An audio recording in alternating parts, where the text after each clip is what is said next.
नमस्कार मैत्रिणींनो, मी रुपाली. माझ्या यूट्यूब चॅनलमध्ये तुम्हा सर्वांचं खूप खूप स्वागत आहे. तर मी आज तुम्हाला कोथिंबीर वडीची अशी आगळीवेगळी थोड्या वेगळ्या पद्धतीने कोथिंबीर वडी दाखवणार आहे. तर नक्की बघा. चला साहित्य बघूया. कोथिंबीरची वडी बनवण्यासाठी मी एक कोथिंबीरची जुडी घेतली होती आणि ती अशी बारीक चिरून घेतलेली आहे. अर्धा वाटी मी बेसन पीठ घेतलेलं आहे. हे अर्धी वाटी मी तुरीची डाळ घेतली होती आणि 1 तास झालेला आहे मी भिजवून ठेवलेली आहे. डाळ छान भिजून गेलेली आहे आता. आणि मी हे कॉर्नफ्लॉवर घेतलेलं आहे 3 चमचे. कॉर्नफ्लॉवर ऐवजी तुम्ही तांदळाचं पीठ पण घेऊ शकतात. माझ्याकडे नव्हतं त्यामुळे मी कॉर्नफ्लॉवर घेते.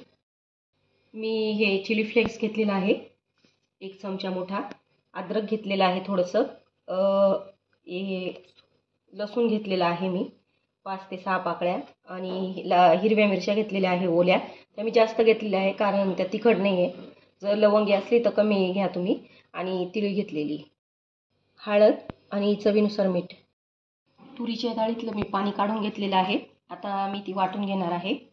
जाडसरच वाटून घ्यायची आपल्याला. मी आता ह्या मिरच्या पण बारीक करून घेणार आहे. अद्रक आणि लसूण हे सगळं आपल्याला आता मिक्सर म्हणून व्यवस्थित आता बारीक करून घ्यायचं आहे.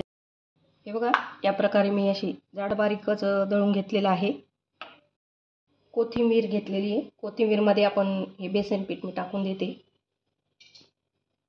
कॉर्नफ्लॉवर, याच्याने मस्त खुसखुशीतपणा येतो वडीला. आणि हे जे आपण मिश्रण दळलं होतं मिक्सरमधून हे सगळं टाकून घेते. हे चिली फ्लेक्स आहे ते टाकून घ्यायचे. चवीनुसार मी मीठ टाकून घेते. 1 चमचा मी हळद टाकून घेते.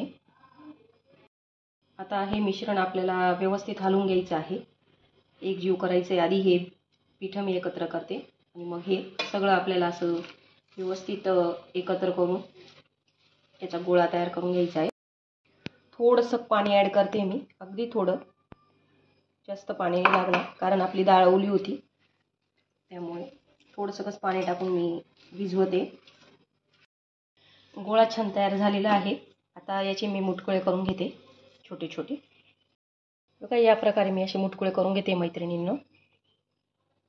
आणि याला वरून मी अशी तिळी लावून घेणार आहे.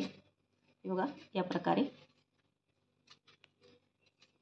बघा अशी तिळी लावून घेतलेली आहे. आणि मी आता एका ताटलीत ठेवून देते आणि मी सगळ्या वड्या बनवून घेते. आता एकीकडे लगेच पाणी मी गरम करायला ठेवून दिलेलं आहे पातेल्यामध्ये. बघा मैत्रिणींनो, आपले सगळे मुटकुळे तयार झालेले आहेत. आता याला मी स्टीम करून घेणार. मी चाळण घेतलेली आहे. याला मी तेल लावून घेते. याच्यात मी स्टीम करून घेणार आहे. मी तेल लावून घेतलेलं आहे. आता यात मी वड्या ठेवून घेते सगळ्या. हे मुटकुळे अशी व्यवस्थित ठेवून घ्यायची आपल्याला. आणि आता मी हे पातेल्यावर ठेवते. छान उकळून गेलेलं आहे. पाणी उकळल्यावरच आपल्याला वड्या ठेवायच्या आहे. आणि आपल्याला 15 ते 20 मिनिटं आपल्याला याला स्टीम करून घ्यायचं आहे. झाकण ठेवून स्टीम करते मी. 20 मिनिटं झालेले आहे वड्यांना. बघूया. हे बघा किती सुंदर फुललेल्या आहे वड्या. आणि वड्या एकदम आपल्या हे बघा छान शिजून गेलेल्या आहेत. आता मी गॅस बंद करून या वड्या काढून घेते. या वड्या मी आता काढून घेते एका ताटलीमध्ये. आणि वड्या आपल्याला गार होऊ द्यायच्या आहे थोड्याशा. वड्या आपल्याला गार झालेल्या आहेत. आता मी कापून घेते. हे बघा मैत्रिणींनो, असं आपल्याला कापून घ्यायचे आहे या प्रकारे. हे बघा किती सुंदर झालेल्या आहे आपल्या वड्या. हे बघा, आता मी सगळ्या वड्या कापून घेते. हे बघा मैत्रिणींनो, मी सगळ्या वड्या अशा व्यवस्थित कापून घेतलेल्या आहेत. आता आपण या वड्या तळून घेऊया.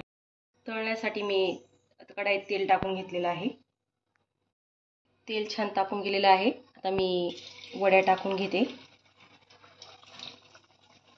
आपल्याला फुल गॅसवरच तळायच्या आहे वड्या.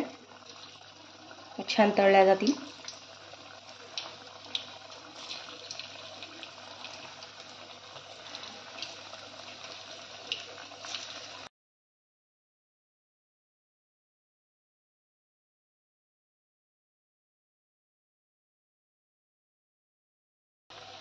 आपल्याला आता एका बाजूने चांगल्या गोल्डन ब्राऊन होऊ द्यायच्या आहे. मग आपण दुसऱ्या बाजूने उलटूया.